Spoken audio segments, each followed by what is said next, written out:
তুমি রাত জাগো অন্য কারো স্বপ্ন বাঁচিয়ে রাখতে, নিজের ঘুমকে হত্যা করে চুপচাপ তুমি ভালোবাসো বলো অন্য কারো নাম জড়িয়ে।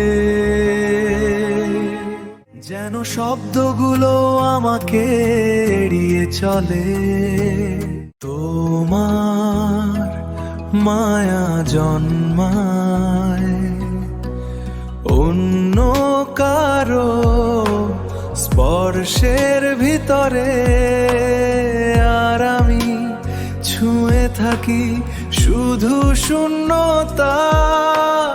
তোমার দুঃখ কাঁদে